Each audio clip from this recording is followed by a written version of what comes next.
Sir आपण जे मी तुम्हाला सांगितलंय मुलांना फक्त प्रीमियमच क्लासेस सेल करायला लावले, तर तुम्ही मुलांना काय तुम्ही सांगितले की काय काय गाईडलाईन दिल्यात की बाबा कस्टमरला खूप चांगली सर्व्हिस गेली पाहिजे, अशा हिशोबाने काय काय क्लासेसची थोडीशी आम्हाला माहिती देऊ शकता का? चालेल. कस्टमर आपल्याकडे येतो तेव्हा त्यांना आधी सर्वप्रथम आपण डेमॉन्स्ट्रेशन देतो. जसं तुम्ही बघू शकता क्रॅचेस लवकर का पडत नाही, तर कस्टमरला सांगतो जसं आता मी माझं नाव लिहून राहिलो इथे अजय म्हणून, तर कस्टमरला दाखवत राहतो हे बघा नाव आलेलं आहे. हेच जर सेम आपण कंपनी रिकॉम लेन्सेसच्या ग्लासेसवरती जर मी माझं नाव काढणार तर ते जास्त हायलाईट होणार नाही. तुम्ही बघू शकता. त्याच्यानंतर इझी टू क्लीन असे फंक्शन आपण देत राहतो, कस्टमरला सांगत राहतो.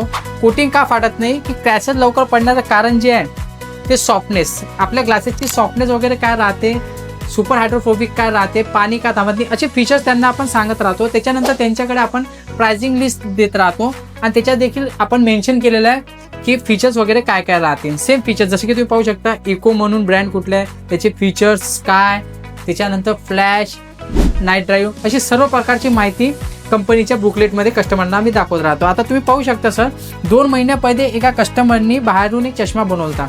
ठीक आहे, हा चष्मा त्यांची कंप्लेंट अशी होती की क्रॅचेस लवकर पडले. आता तुम्ही पाहू शकता जसं की याच्यावरती मी अजय नाव काढलं होतं, आता याच्यावर देखील अजय नाव काढत आहे. बघा ही क्वालिटी अशी राहते. तर कस्टमरला क्वालिटीबद्दल आपण माहिती देतो, डेमॉन्स्ट्रेशन देते